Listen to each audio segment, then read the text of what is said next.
The Lord be with you. And with your spirit. A reading of the Holy Gospel according to Luke. Glory to you, O Lord. Jesus told his disciples a parable. Can a blind person guide a blind person? Will not both fall into a pit? No disciple is superior to the teacher, but when fully trained, every disciple will be like his teacher. Why do you notice the splinter in your brother's eye, but don't perceive the wooden beam in your own? How can you say to your brother, "Brother, let me remove that splinter in your eyes," when you do not even notice the wooden beam in your own eye? You hypocrite. Remove the wooden beam from your eye first, then you will see clearly to remove the splinter in your brother's eye. A good tree doesn't bear rotten fruit, nor does a rotten tree bear good fruit. For every tree is known by its own fruit. For people do not pick figs from thorn bushes, nor do they gather grapes from brambles. A good person out of the store of goodness in his heart produces good, but an evil person out of a store of evil produces evil. For from the fullness of the heart, the mouth speaks. The Gospel of the Lord. Praise you, Lord Jesus Christ.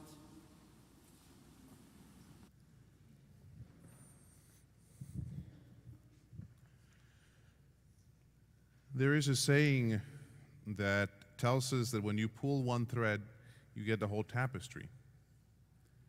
And this is to remind us that everything in our lives is woven together, that everything in our lives is interconnected, and that one area will always affect another one. And the gospel today invites us to reflect on who our teacher is and who we are disciples of. Jesus tells us in the gospel today that the student is never greater than the teacher, that once fully trained, the student will resemble, will be like the teacher. And so it is important for us to know who our teacher is and what or who we are beginning to resemble through our learning. It is important for us to ask ourselves, who am I learning from and what am I learning?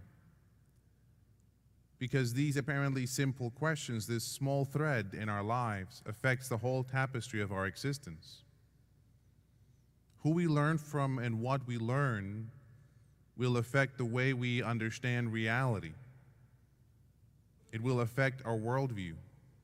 And that in turn overflows into how we interact with one another, because it affects how we understand ourselves and our identity and who we are called to be and who others are. And that in turn will always influence the ethical and moral decisions we make throughout our lives. And so who we learn from and what we are learning is of crucial importance in our lives, because it will determine many things.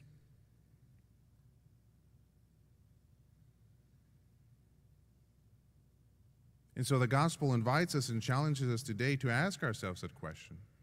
What is the source of our learning? Who are we learning from? And what are we learning? Is it just our social media, the Twitter accounts, the Facebook posts, the evening news, and that's it? Or even sometimes more dangerous, is it myself? Have I made myself the sole arbiter and judge of what is right and wrong?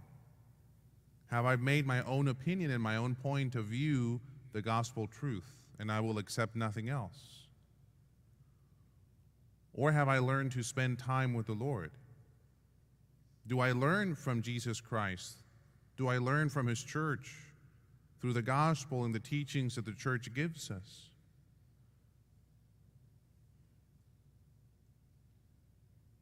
Because we need to learn from Jesus. We need to be attentive to His word and to learn what the church teaches us about who we are and who God is, about the meaning and purpose of our life and our existence.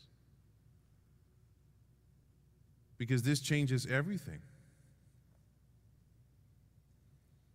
And this is not always easy because the teachings of Jesus, the teachings of the gospel and of the church were never meant to be easy and comfortable and earn the friendship and admiration of the world. The words of Jesus, the words of the gospel are meant to draw us back to God, and that means that they will purify us, they will challenge us. They will wake us up from spiritual complacency, from slumber in sin. They will challenge us never to grow comfortable, but always to be on the journey of conversion. And this is not always easy because it means that sometimes we need to realize that there are things in our lives that are not of God, that are opposed to God, and they have no room in our lives. We need to be purified from ways of thinking and acting and speaking. That takes time and patience and perseverance. For us to spend time with the Lord, learning from Him, learning the teachings of the church, means that we need to spend our time and our energy, that we need to sacrifice those things so that we can learn, so that learning can change and transform our lives, so that it can configure us to Christ and help us to be the saints that we're called to be. But the beauty of this, brothers and sisters, is that the more we spend time with the Lord, the more we learn from Him and we learn who we are from Him, the more we realize how much we need His grace and His mercy and His forgiveness. The more we become aware of our brokenness and sinfulness, but also of God's love, of how God rushes to help us in our weakness. And that begins to change the way we see others, because we begin to realize that they're also on a journey, that they're also sinful and broken, like us. It will help us stop passing judgment on the hearts of people and being critical and condemning of others. It will help us to stop projecting our own faults and weaknesses onto others because we are too afraid to deal with them.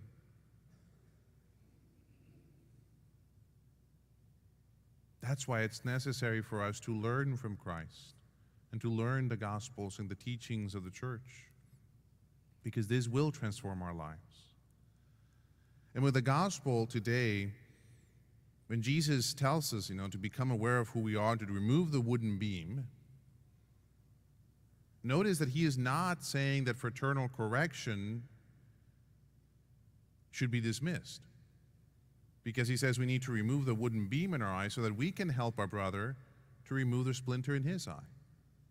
So we are responsible for our brothers and sisters. We are called not to a life of quietism and of keeping our faith for ourselves. We are called to preach and spread the gospel. We're called to defend the faith. We're called not to have our faith proclaimed just in these four walls, but also in the world.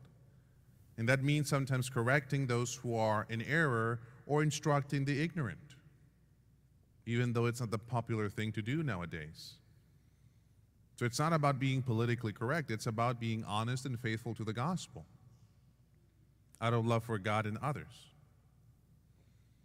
But you see, we can only bring the gospel and we can only bring Jesus Christ to others when we ourselves have encountered Jesus, because we cannot give that which we don't have. If we don't have Christ in our hearts, we cannot give Him to others. That's why it's necessary for us to learn to spend time at the feet of Christ, learning from Him in prayer, in Scripture, in learning the teachings of the church, in falling in love with our faith, in encountering God every day, in talking to God before we talk about Him to others. So we realize now that who we learn from and what we learn is of crucial importance. That thread will affect the entire tapestry of our existence. If we want to bear good fruit, we need to pay attention to what we're learning and who we are learning from. because this will determine everything. So the question here today for each and every one of us is, are you willing to learn from Christ and from his church?